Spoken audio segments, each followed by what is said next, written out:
Hello to everyone. I'm sure you already know who I am. I am Dr. Jaya Vijayan.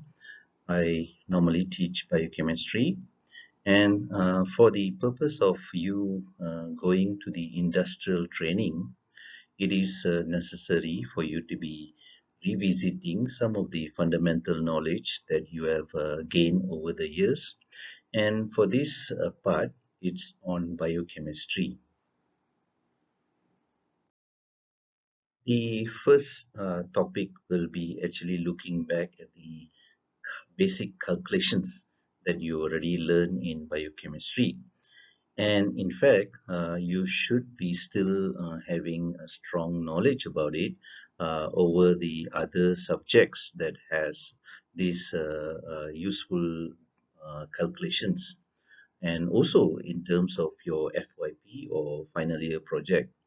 But for those who have not much practice on it, here I give you some of the very basic calculations that you may have learned in the biochemistry subject as well as the biophysical chemistry subject in the industrial biotech program. So the first one I'm going to look into is on the this n equals mv uh, divided by 1000, or if the v is normally the volume is to be used in the unit of ml, measured in ml, then you do not need to use as mv over 1000. You can just leave it as mv. So the N is representing on moles, while M molarity and V volume. And the N mole can be further given by the equation of N equals M over relative molecular weight.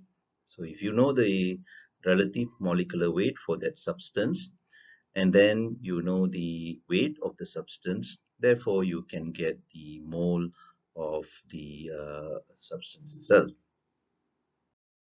So to further demonstrate the use of N equals mv over 1000, here given an example where the number of moles for sodium chloride can be calculated if known the weight, the given weight, that is 25 gram. And then by Googling it, you can get the relative molecular weight for sodium chloride. Hence, you can then obtain the uh, number of moles for that variables. And if you take the n equals mv over 1000 and rearrange it, then you can focus your attention in terms of the molarity of sodium chloride, and therefore you can then calculate the molarity of sodium chloride by looking into the variables of x over y. So here, say you want to prepare 200 ml of sodium chloride solution, which has to be with a molarity of 0.25 molar. Therefore, what you need to do is to use this equation again, that is the N equals M over FW, which is equivalent to MV itself. Then by putting in the known variables, that is M and V, therefore you can get the amount calculated to be 0.05. Next, by finding out the relative molecular weight for sodium chloride, multiply this with 0.05, and therefore finally you will achieve the amount of gram that you need to in order to weigh and add zero point 0.2 liter for preparation of 0.25 molarity of sodium chloride solution. Just bear in mind, when you do have, when you already calculate the amount, you also need to look into how to prepare such a solution.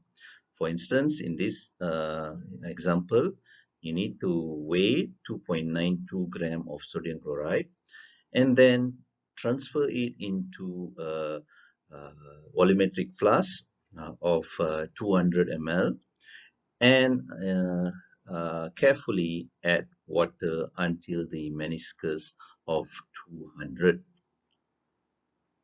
The next basic calculation that you need to know is percent solution. In terms of percent solution, there are two.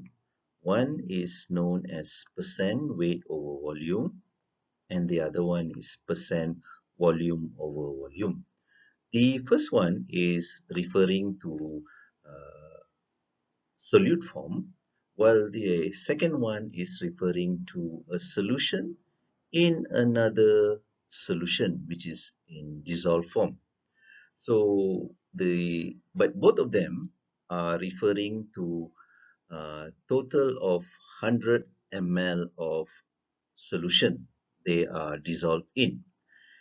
The first one, percent weight over volume, given here 1% weight over volume solution, meaning there is 1 gram of sodium chloride, for example, in or dissolved in 100 ml of water.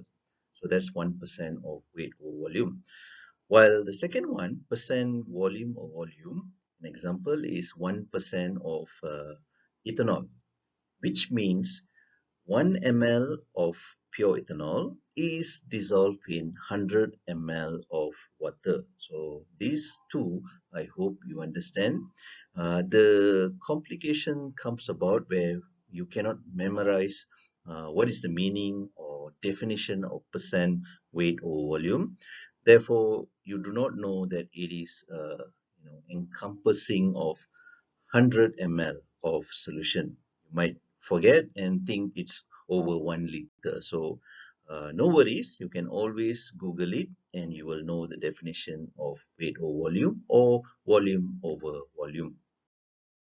And the next basic calculation, or rather the last basic calculation that I think that you should know, is on the dilution. So if you want to dilute something which is highly concentrated to less concentrated, an example given is the hydrochloric acid, you need to use this formula, that is either you can refer it as C1 V1 equals C2 V2, or some sites engage it as M1V1 equals M2V2. Doesn't matter, but let me point out how it is applied. So if you want to prepare from 1 molar of hydrochloric acid to become 0.1 molar of hydrochloric acid, and you want it to be total volume to be 100 ml. So how do you use this formula? You just ensure that you provide on the left to be highly concentrated and then on the right to be after it has been diluted. So you already know it's 1 molar, okay? And then times with V1. You want to know how much you want to use the concentrated acid or hydrochloric acid, which will be far less than 100 ml for sure. And then on the right, you put 0.1 multiplied to what you want to achieve, that is 100 ml at the end, and then work out the equation. You will then know that you must use 10 ml of this 1 molar hydrochloric acid. It doesn't stop at just knowing how much to use. You also must ensure what apparatus and how to prepare it.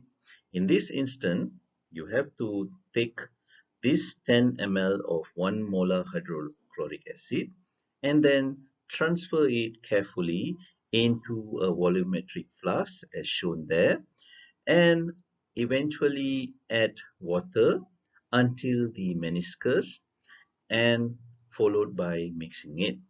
Or you mix it at somewhere at 3/4 and then top it up to the meniscus and mix again. So these are all you have to learn when you are actually working in an industry finally.